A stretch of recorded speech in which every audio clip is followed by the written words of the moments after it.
Komið sæl og verið velkomin Rauðaborðinu. Ég heiti Oddný Eir og til minni komin góðu gestur, Hildur Margrétardóttir, sem myndlistakona, kennari og fyrrum skólastjóri og býður upp á mjög spennandi svona útinám og hefur rannsakað eiginlega gildi útináms, það ekki? Má ekki segja það svona, útiveru útináms? Jú, það í rauninni rannsakað svolítið hvaða áhrif það hefur á börn og ungmenni þegar þeim gefið tækifæri til þess að læra úti. Að því að það svo mikið byggt upp á þessi bóklega, þessi einhliða námsaðferð og vantar svolítið upp á upplifun og námið og með því að beita útinámi þá þetta samtfinnað og þá gengur miklu betur fyrir barnið að tileinka sér lærdóminn. Ok, en áður nú kannski segir mér aðeins betur frá í hverju það felst eða svona hver spekina baki, að því þú ert nú með síðu sem heitir náttúruspeki, þar sem ég sá þessar auglýstar, þessar ferðir,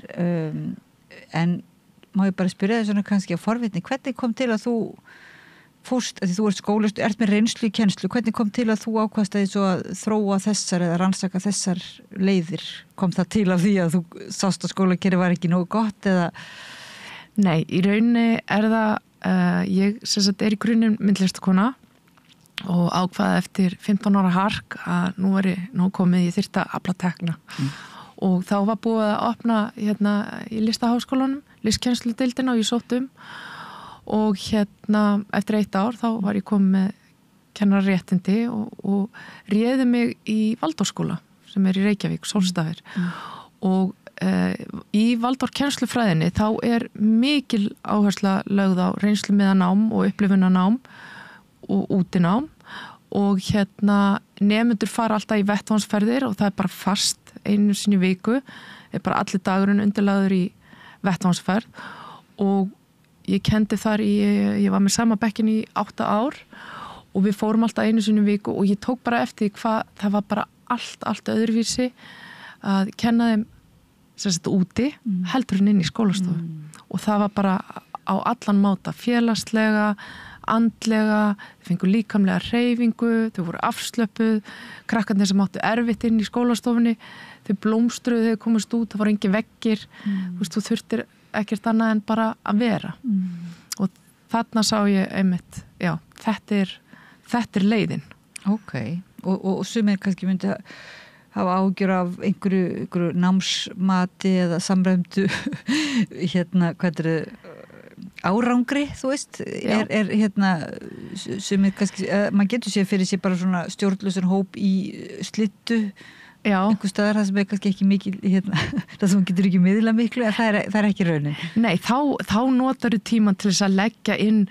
hugtök og gera þau lifandi, eins og hvað slitta, hvað munurinn á slittu og snjókomu, hvað gerist þegar maður er blautur, maður verður kaldur og hvað gerist þegar maður er kaldur, þá byrjar maður að skjálfa og svo getum við fara að tala varma og annað. Þetta getur við byrja að leggja inn alveg bara í 6 ára bekk og síðan þegar þau koma síðan upp á unglingastigi og þurfa að fara að læra eðlisfræði til dæmis, að þá eru þau þau þekkja það á eigin skinni hvað varmi hvað ofkæling það ekki nóg að læra það, þú þarft að upplifa það og þá gerir í rauninni hugtökin lifandi og það svo oft sem að við erum með í kerfinu, í menntakerfinu og líka bara í lífinu, við erum að lesa okkur til gagns en það ekki merkingabert, það í rauninni dauð hugtök. Við getum alveg tala hvaða hugtök sem og það ekki fyrir þú hefur upplifað þau sem þú veist, ok, við erum að tala hamingju, við erum að tala þrautsegju. Ég veit hvað það að því ég hef þurft að leggja það á mig að labba í blautum skóm í 20 mínútur og það var rosalega vont. En ég hafði það af. Þannig að kennarinn þarna svona hlutverki ég veit ekki, svona ömmunar í skóla lífsins eða þessi svona sem að tengir,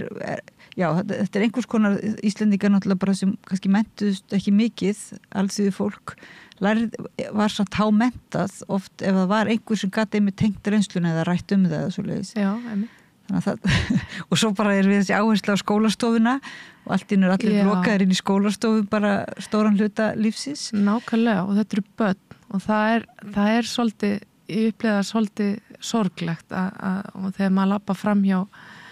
ég man eftir ég labba eitthvað tíma fram hjá Kvennaskólanum og horfði inn og þar sátu, og það eru þá ungmenni, það eru ekki börn, en ég vissi að þau voru búin að sitja þarna síðan voru 6 ára í röðum, sitjandi, horfandi á töfluna, vinnandi verkefni sín, og þetta lífið ekki svona og við erum að undirbúa þau undir lífið, það ekki bara það að sitja og vera stiltur og hlusta og leysa verkefni, það ekki þannig þetta blandast allt saman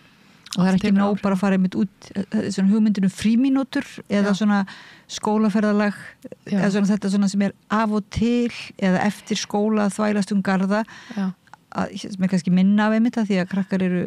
skjánum eftir skóla jafnvel í þessu ferkantun líka en þannig að það heldur kannski ekki nóg frímínúturnar því þetta annað þannig einhver leiðbeinandi með sko. Já og líka þar sem mikilvægt að þetta sé gert með reglubundum hætti, það þýðir ekki að fara út bara í maí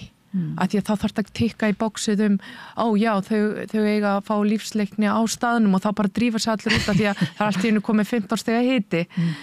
þú veist, og þá ertu búin að tikka í bóksið útinám og það oft þannig og það kannski það sem að kennarar svolítið svona þeir veigra sig við að fara út, það vegna þess að það bara fríka allir út, þú veist, þetta bara eins og beljur á vorin, bara yes, ég komin út og ég ætla ekki að hlusta neinn, ég ætla bara að laupa og svo bara, ég þóra að lofa, sko, ef þú er búin að gera þetta 3 svar, í 3. skiptið, þá færðu kannski eitthvað út úr því. Fyrstu 2 skiptin þetta bara algjört kaos, en það verður að vera. Þau síðan tilenga sér það sem kennarinn ætlast til og í 5. og 7. skipti þá þarf ekki annað en að segja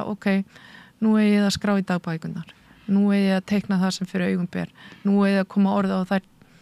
þú veist, þegar að lýsa ég meina íslensku kennsla frábær til þess að kenna úti og bara í rauninni allt nám en þetta þetta svolítið komið undir kennaranum, hann þarf líka að vera viljugur og hann þarf líka að hafa reynslu að setja í hendur á kennaran hann eigi að fara út og kenna þeim úti án þess að hann hafi fengið reynslu í því og sé öruggur það gengur ekki heldur upp að því börnum finna þetta ef að kennarinn veit ekkert hvað hann að gera eða óöruggur þá þetta missir þau en það tekur tíma, maður þarf alltaf að hafa það í huga að það tekur nokkur skipti þegar þú ert að breyta kennsluaðferð eða kennsluvettfang. Ég tók viðtal hérna við Sólrúnu sem að var að opna nýjan VF einmitt og koma kannski móts við kennara í almenna skólakerfinu, ekki sem eins og Waldorf eða svoleiðis og bara þar sér maður einmitt þar samþættast kannski greinarnar en líka bara var hún að kenna fólki að klæða sig, eða krökkum að klæða sig. Já, ég var að lesa þetta. Ég var einmitt að fylgjast með hvað þau voru að gera í leikkennsludeildinni. Já, nei, og talandi mig aftur, þegar ég var í diplómanáminu og þá voru leikarar, þá voru arkitektar, þá voru dansarar, þá voru við myndlistamenninir og annað og við hugsaum alveg ef að þú sem kennari sem hefur aldrei skapað myndverk eða aldrei, þú veist, dansað eða spila á píanó eitthvað, hvernig átt að geta kennt eitthvað skapandi? Þú verður fyrst að geta og farið í gegnum skapandi ferli til þess að geta kenta. Þú getur reynt að lesa þetta gags og fara eftir ykkur en þú verður að gera þetta fyrst og með reynslunu læriru og það sama með börnin. Við getum lært alveg, þú veist, ég lærði lagstælu. Ég veit ekki ennþá hvar hún átti sér stað á landinu. Ég hef ekki hugmyndu það. Ég hef ekki hugmynd. En ég fór með Mimbekk að borga í Grímsnesi því við vorum að læra Egilssögu. Og þau vita alveg hvar hvað Skarphéðin eða svona Skallagrímur, ég man það ekki, hann var grafinn þarna. Skilur þau og svo lágu þau á gröfinni þú veist, þeim fannst það æðislegt. En þarna situr eftir minningin og þau tengja þetta við bókverkið. Þú verður að hafa einhverja tengingu til þess að bara það setjist í líkamann, sko. Bókverkið, sko. Þá ég að tala Egilssögu. Já, það bókur, eða þau gera líka bókverk stundum. Já, þau geta gert það, en svona eins og, ég meina ég bý í Mosó og það verið að kenna Halldór Laxness, ég meina skiptur þetta rosalega miklu að geta tengt frásagnirna við staðinn. Og blandast þá sko líka, þegar þú ferð út, ertu þá sko, þú ert með bókmenntir íslensku, en þetta þá í leiðinni sko náttúrufræði eða er í hverri vettvangsferð bara svona ýmis fög sem að tengjast eða svo leiðis? Ég var að klára meistararitgerðina mín og þá er ég með kennsluáætlun þar aftast sem er svona 4 vikna prósess og þetta er í rauninu svona svolítið eins og þú byggir, þú setur upp stillansa, þú byrja bara í smá skrefum, svo byggjur alltaf á, þannig fyrst þá erum við bara á staðnum, segjum bara hlégarði eitthvað svoleiðis, þau fara yfir svona hvernig við skráum í dagbækur, þú veist, veðurfar, hvað er hitastigið, hver er áttin, hvað er skýjafarið, þú veist, allt þetta, en það er gert aftur og aftur og aftur og aftur. Síðan er þá til dæmis innlögn með lesa úr innansveita króniku eða einhverja sögu sem að gerist í Mosfellsbæ og svo er svona farið að vinna með það og allra máta. Svo farið svona styttri göngur, kannski farið upp á Helgafell og kíkt inn í dalinn. Já, þarna var þetta og þetta. Svo er farið aftur tilbaka. Síðan er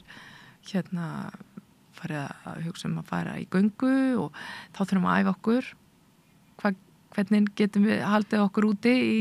4 sólarhringa? Jú, við þurfum að tjalda og hvað þurfum við til? Æfa okkur að tjalda, æfa okkur að sofa eina nótt,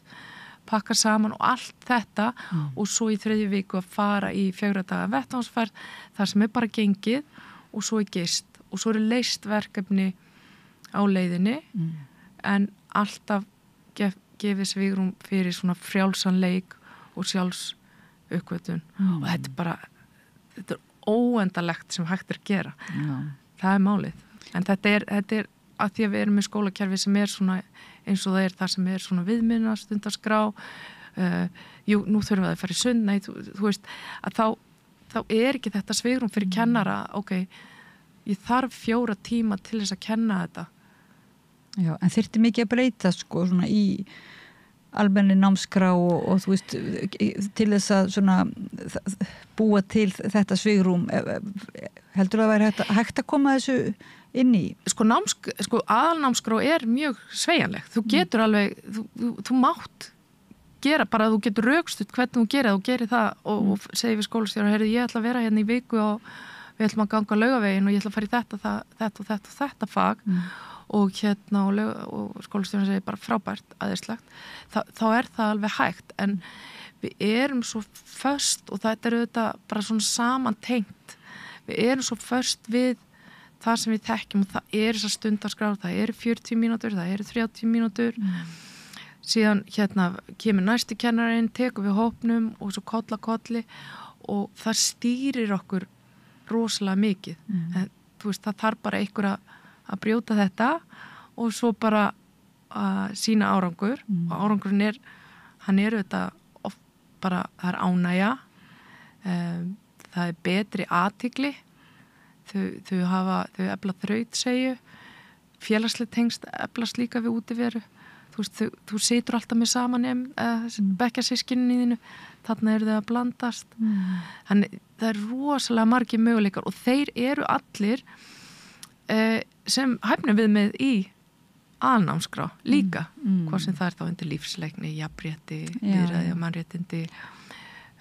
eða velíðan og heilsa. Þannig að þeir þetta er alveg eflast, en hvað með svona venjulega námshæfni, einhverja svona, eru krakkar sem eru í svona skólum þar sem svona dagskrá eins og Valdorfskólanum, eru þeir ekki að standa sig líka vel í framhaldsskólum? Jú, blessuvertu. Sko það er þannig að það er ekki, það farið svona hægar inn í námið, þannig að þau eru svolítið í bara svona reynslumiðu námi fyrstu 4 árin, mjög mikið listrænt, mikið verklegt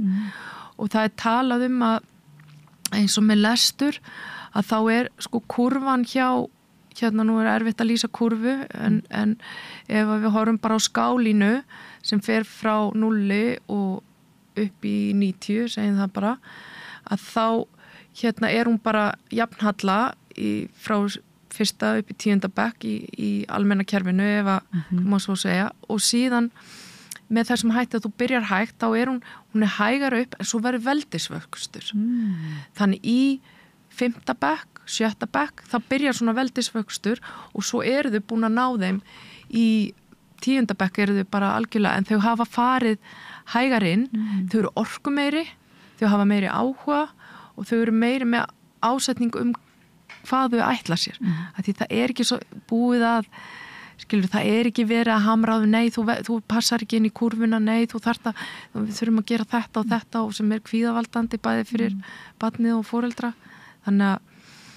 þetta já, þetta margslungið, sko. Þú ert búin að vera að stúdera, það ekki áhrif, eða svona hjálpræði, áhrif svona námsleiðar á líðan,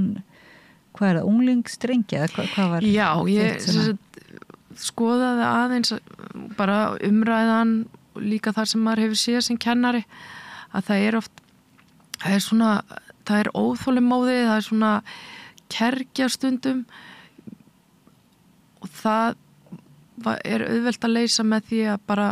vera sveigjanlegur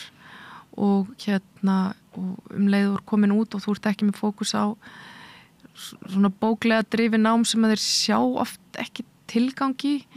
að þá hægt að efla þennan innri hvata sem gerir það verkum að þegar þeir koma aftur að það bara ég ætla að gera, þetta var verkefnið og En þetta almennt drengi sem þú ert að tala um eða ert að tala um einhver drengi sem eiga við einhvern sérstakann vanda að stríða? Sko þetta ég veit, maður kannski ekki vera flokkað og mikið það eru sumi drengir og stúlkur sem eiga við bara vanda með það sem að vera að bjóða þeim í skólakerfinu. Það getur verið dyslexía, það getur verið athyglisbrestur, það getur verið kvíði en síðan ertu með einstaklinga og það meiri hlutin strákar að mér skilst í þessum rannsóknum sem ég hef skoðað sem að hreyfa sig meira í hærri styrkleika heldur en stúlkur og þeir eru í meiri svona eftirskóla hreyfingu, þeir eru meiri út að leika sér þá þurfa þeir að eiga vini, það víst alveg þannig, þeir fara ekki mikið einir út en þeir fara út með vinum og þeir sækjast meiri í hærri styrkleika hreyfingu og maður sér þetta bara oft, stundum bara nóg að segja, ég sé það komið pirringur, vilt ekki bara fara út í 3 mínútur og koma svo aftur og það oft dugar sko þannig að það er bara mikil hreyfi þörf sko á hvað ástöðum það en þú veist, ég hugsa oft mig sem fullorðinn einstakling myndi ég láta bjóða mér að ég þurfa að sita í 40 mínútur sem fullorðinn einstaklingur takmarka hvað þú læti bjóða þér en bara læti bjóða sér það að því ég sagt að gera þú átt að sitja, þú átt að hlusta ef það einhver óróleiki þá bara ert að trufla og ég meina sem betur fyrir komið skilningur og það í almenna kerfinu alveg eins og annar staðar við skiljum alveg þetta en það bara hvað svigrum gefa skólarnir okkar til þess að leyfa í staðin fyrir að fókusa nei, þá næra hann ekki að klára blaðsíðu 60 og við þurfum að klára þessa reiknisaðferð áður en að barnið fari að hreyfa sig sko og þá erum við farin að láta námi stýra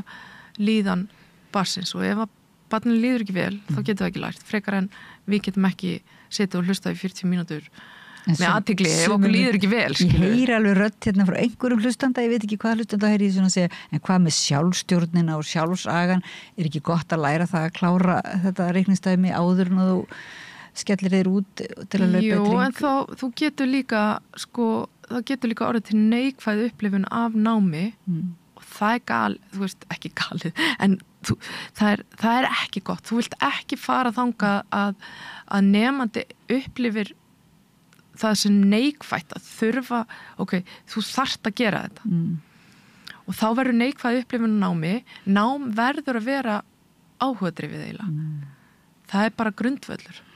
og það fullt af krökkum og fullt af strákum líka sem eru áhugadrifin og geta bara þeir elska að vera í skóla, elska að læra en svo eru þeir sem eiga í einhverjum vanda með að hlusta, með að skilja með að læra í gegnum lestur og þeirra upplifun verður oft neikvæð og þá minnkar þessi vilji til náms og það svolítið sem ég hef verið að skoða og vilja vinna með En kerfið kannski núna svolítið þannig svona, þetta almenna kerfi og ég ætla nú ekki að segja nú maður að passa sig á alhæfingunum en þú veist það meira svona að fólk krakkar fá einhvers konar greiningu eða fá einhver úrræði eða svona og hvað stuðning, sérstuðning og svoleiðis en eins og þú ert að hugsa þetta og þá eiginlega bara þá ekki bara verið að leyfa þeim sem eitthvað í einhverjum vandræðum að fara út oftar eða svoleiðis eða fara út úr hópnum heldur bara allt kerfið fyrir alla raunverulega eins og það verið að koma móts við nemendur eða svoleiðis eins og það sé eitthvað að þeim sko, eins og almenna skólakerfið það ekki? Þetta þetta bara fyrir alla Já. Og en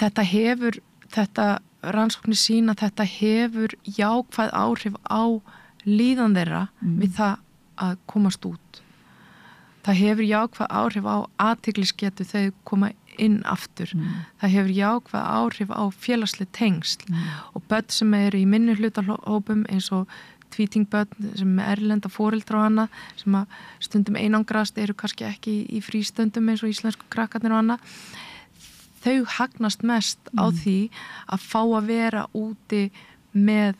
hópnum, af því þá verður þessi blöndun sem á sér ekki stað inni í kennslustofunni. Þetta var svo erfið spurningum, ég meinti sko, þú ert raunverulega í þínum rannsóknum og þínir reynslu eða það sem þú trúir, það ekki það að þetta séu sérúrræði fyrir einmitt eins og einhverja drengi sem einhverjum ástæðum eru með hreyfiþörf eða ADHD eða lesblindu eða annað, heldur sé þetta bara raunverulega verða snúa svolítið kerfinu skólakerfinu og þetta verði leiðin fyrir alla og þar með kannski muni kannski bara þessi vandræði að mestu vera úr sögunni eða hvað? Sko, ég veit ekki hvað gerist í framtíðinu en þetta er bara, þú veist, þurfum að hafa valmöguleika. Við verðum að, þú veist, við erum ekki öll eins. Barn sem að, þú veist, orðið fluglæst 4 ára og síðan systkini þess sem að næri ekki tökum á lestri fyrir það en 18 ára, við getum ekki mætt þeim á sama stað en við verðum að, þú veist, við verðum að opna þetta bókdrifna nám fyrir það að læra í gegnum skynjun eða hlustun eða reynslu vegna þess og eins og með lesblindu krakkana þau muna þau eru með miklu betri minni langtíma minni á staðreindur og annað heldur barn sem að getur lesið svo mörg orð á mínútu man kannski ekki hvað það las eða skilur ekki hvað það las en barn sem með lesblindu búið að þjálfa upp aðra hæfni og það að leggja á minnið og það man. Þannig að þarna verið að koma móts við raunverulega svolítið svona hvernig báða hópana í raunina því að þú þarft líka að efla ýmsa hæfni í sem að ef að barn sterkt sem bóklegt þá þarftu líka að efla félagslegu eða verklegu og oft man ekki hvort að var hann Ken Robinson sem sagði að það verið mjög kostlegt að horfa á einhverja árshátíð háskólaprófessora þegar þeir voru að dansa við disko og þetta var bara svona eins og styrbusar að færa hausinn þeir höfðu aldrei dansað til dæmis þú veist þetta allt þetta að vera bara svona alhliða fær ekki einblína á eitthvað eitt en tengslum við bara náttúruna og þú ert að bjóða upp á núna svona vettvangsferðir eða svoleiðis þar sem að þú ert að það tengslu náttúru, útináms, náttúrunáms skapandi náms við í rauninni við erum 4 sem að stofnum hóp sem að leggur áherslu á svona heildræna meðferðarsýn og það var í upphafi hugsað svolítið fyrir einmitt þessa krakkar sem að eiga við einhvers konar örðuleika að stríða, kannski andfélagslega hegðun eða kvíða eða einangrun að fara með þau út og í gegnum náttúruupplifun og sögumennsku líka með sagnahefðina að þá að valdefla þau og auka félagslega hæfni þeirra til tengslamyndunar í gegnum þessa göngur og við vorum með eina skráða í gær og svo erum við með Esjuna og Esjan var í gær, svo Akrafjallið, Helgafellið í Hafnarfirði og svo loka gangan á Vörðurskeggja í Hengilsvæðinu. Það verður svona lengri ganga. Er þetta fyrir börn eða mega líka kannski kennarar koma sér langar til þess að kynna sér þessa aðferði eða? Þarna er þetta fyrir ungmenni. Því miður, það mátti ekki koma. Nei. En kennarar sem að kannski einhver langar til að víkka út sitt svona, sína námsleiðir. Já, ég er með heimasíðu þarna sem heitir Náttúruspeki, við hefum þetta auglýsingamynda þar inni og ég hef verið að bjóða upp á námskeið fyrir kennara sem er einmitt þetta hvernig þú getur í gegnum náttúruupplifun mætt hæfni viðmiðum sem eru sett núna í aðalnámskrá. Þau eru þau voru að koma núna bara 2025 og það er mitt hjói eftir að eins og með útinám og útivist, það kemur valla fyrir. Það kemur einu sinni fyrir sem kennslu aðferð, útikensla og útivist er nefnd einu sinni í skólaíþróttum og þá er það til þess að hæfni viðmið er að nemendur þekki hvernig þeir eiga að klæða sig eftir veðri. Svo langt nær það í íslensku aðalnámskráni en eins og til dæmis í sænsku og norsku aðalnámskráni undir íþróttir og heilsu, þar er þetta 57 atriði og þar læra þau læra umgengni í náttúrunni, hvernig þau eiga að tjalda og dvelja úti og læra að njóta og upplifa náttúruna. Skátarnir hafa nú kannski séð þetta nám fyrir marga en þú ert að setja þetta inn í skólakerfið. Já, það er svo mikið sem kennarar þurfa að kenna og ef það er ekki nefnt þá er ég ekki að hafa fyrir því. Þá er það aukatriði. Þannig að þú veist, eins og almannaréttur er ekki kendur. Almannaréttur eins og í Svíþjóð og Noregi þá er kendur almannaréttur þannig að fólk veit hvar það má tjalda, hvað það má gera í hinu og þessu vistkerfum og annað þannig að þú þekkir lög og reglur útivist og getur bjargaðir og bjarga öðrum, þú læri kortalæsi, sjókort, landkort, skilur þetta er rosa spennandi fyrir krakka. Já, ég trúi því. Þá kemur þessi áhugi, sko. Og svo getur þau úr orðin eldri farið að dýfka þig í þekkingu. En þú gerir það ekki ef þú færð aldrei að upplifa það á eigin skinni. Er mín trú. Þú ert svona frumkvöður líka svolítið sem að segja, á öðrum sviðum er það ekki varandi að nýta náttúruna til oljugerðar eða sem sagt er það ekki gerðar? Við hjónin við maðurinn minn er frændin á Sonju Bent sem er eina stofnundum Nordiganga og yfirhönnuðu þar. Hún fékk okkur með í rekstur fyrirtækisins fyrir mörgum árum síðan og við útbjuggum svona ilmkjarnaoljuverkstæði og við höfum verið að vinna eins og við samvinnum við Skógræktarfélag Reykjavíkur. Við höfum aðeins verið tengt þeim í Vaglaskógi að þá höfum við verið að ná í mismunandi grenitegundir og eimað og það hefur verið útbúnar oljur út frá því en núna er þetta svolítið komið út í svona signature scent hönnun, þetta er mjög fínt að það hefur verið að hanna ilmi fyrir fyrirtæki eins og fyrir Hvammsvík, Kormák og Skjöld og annað þar sem að grunnurinn er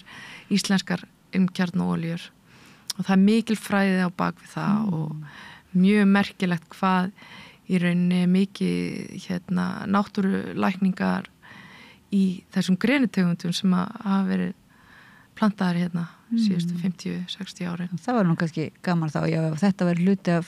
náminu fyrir öll börn en ekki einmitt það þekkingin fari ekki bara til svona einhverju fyrirtæki eða svoleiðis. Nei, einmitt, akkurat. Ég meina af hverju ættir að hafa áhuga á þessu nema þú hafi upplifað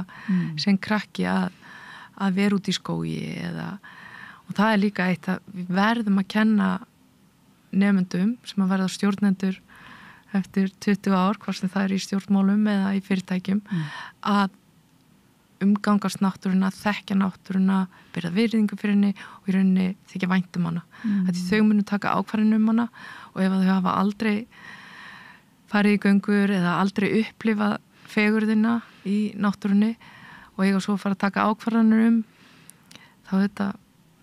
þá erum við komið með einstaklingar sem eru að taka ákvarðanir sem eru ekki byggðar á reynslu eða þekkingu á viðfangsefninu. Og þekkingu á þá eins og lækningarmætti náttúrulega byrjunis í kannski ferðum eða eitthvað kemur fyrir að það sé hægt að það sé bara sjúkrakassi þarna kannski í kring. Nákvæmlega, það er nú bara þannig eins og þú sagði mér að þú hefðir eiginlega gripið til trjákvoðu þegar að þú mættir þig. Já, það er bara fjallaþynnur,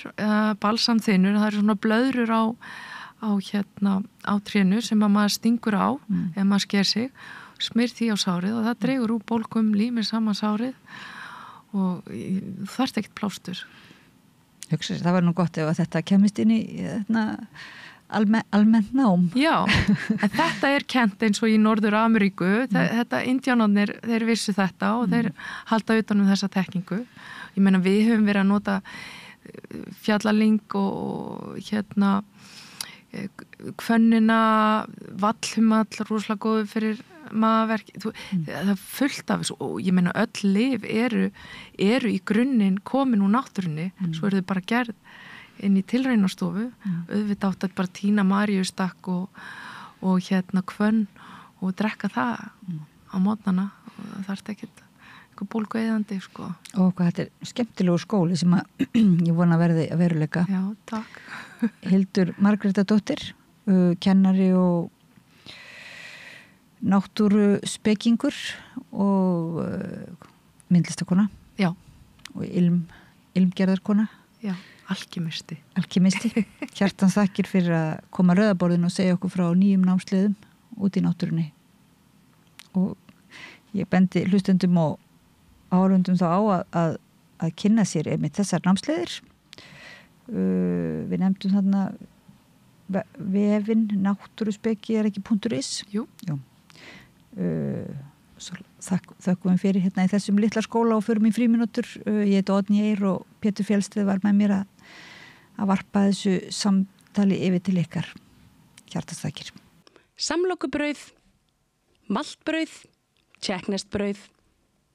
súrdeigsbrauð, brauð ársins, Bernhöfts bakari, íslenskt handverk síðan 1834.